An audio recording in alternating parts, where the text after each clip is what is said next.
What's your weird confession? One time I was jerking it when my doorbell rang. I got decent and answered the door. It was two friends stopping by to say hi. One of them reached out to shake my hand, and he reached for the hand I was beating it with. I was mortified and stared at his hand for a second. The look on both their faces was clear. They thought I was disgusted with shaking his hand. He's a big black guy, by the way, and I'm white. I was too socially awkward to just say, "Dude, you caught me on a solo afternoon delight mission, and you really don't want to shake my hand," so instead I shook his hand with as little effort as possible, and then never talked to him again out of sheer embarrassment. I'm certain he thinks I'm a massive racist.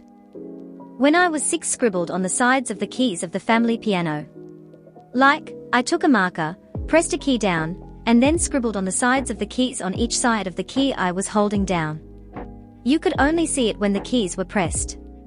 I did that on like 6 keys, in different colors, before getting bored and also realizing exactly what I was doing. I still have no idea why I decided to do that. It got discovered. I blamed my 4-year-old brother, with the logic that I, at 6, loved the piano, was taking lessons, would never scribble on something so precious. Also, I'd conveniently left the markers on the floor of his room. He got spanked. Didn't feel guilty at the time, probably because he'd been annoying me somehow, and I still feel weirdly guilty about that. I'm in my 40s. I've never admitted this to my family. I've always been weirdly uncomfortable with eye contact. I can't ever seem to look someone in the eye for more than a second before my brain makes me look away. So when I first started high school and my boobs really began growing, I noticed that boys were starting to look at them instead of my face. My friends would always make fun of or be annoyed by guys staring at their chests all the time, but I was always sort of relieved when it happened because it meant I didn't have to worry about keeping uncomfortable eye contact. It took me a while to realize I was the only weirdo on the planet thinking, "Oh, good, he's staring at my breasts. I can relax for a second. I should probably make a throwaway for this, but fuck it." My father is a diagnosed narcissist and overall horrible person. My mother, my siblings, and I lived for years in a very abusive environment that I don't know if we will ever fully recover from. About 5 years ago, shit hit the fan with him, and he left my mother for his much younger secretary.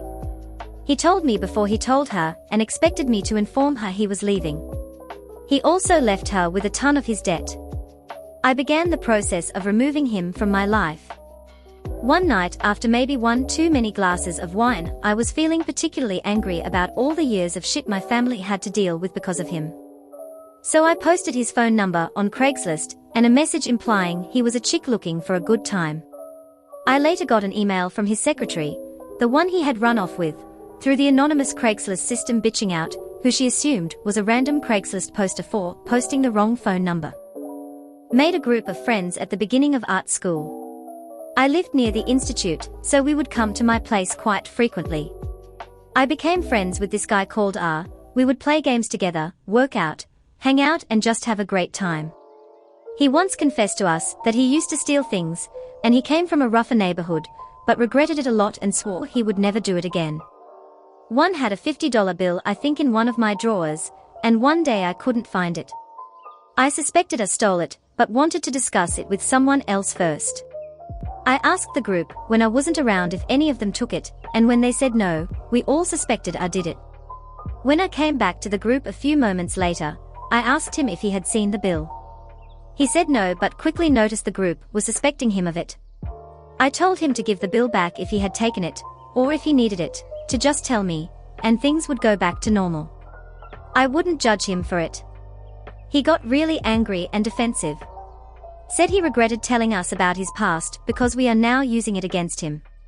I told him to just forget about it and pretend it never happened, but he wasn't having it. He didn't hang with us anymore afterwards and distanced from the group. Made me feel terrible because he was almost like a younger brother to me. I was taking the drawer apart like 3 years later, and I found the bill scrunched at the back of the cabinet. I have a massive kink for sociopathy. Not the ruining people's lives for the lulz kind of behavior, but the objectivity and the potential for predatory behavior. It's almost a fetish, As in having sex with someone I knew for sure wasn't a sociopath wouldn't be anywhere near as satisfying. Also, I hate having a job. I hate it. Having a job is the single worst thing that has ever happened to my emotional health and mental stability. I don't mind doing work, like I'm not really bothered by housework or roofing or working on cars, etc. But I hate people, and I hate people who have authority over me that I didn't choose them for, and they are literally inescapable because I need money. Me and my ex would go to the top floor of our college library to have sex, or just give each other head sometimes, because we didn't have another place to go to. Once she almost got caught giving me head by a worker in the rooftop. The guy just walked up next to us by the door to the rooftop. Then we actually got caught having sex by a freshman running up to the rooftop. Embarrassed, we stopped, got dressed, and left to find a note saying something along the lines of "Sorry for intruding on your fun times." Never saw the guy again, but I wanna say thanks for that, whoever you are. A few years ago, I was curious as to why guys liked girl stuff and what the fuzz was about.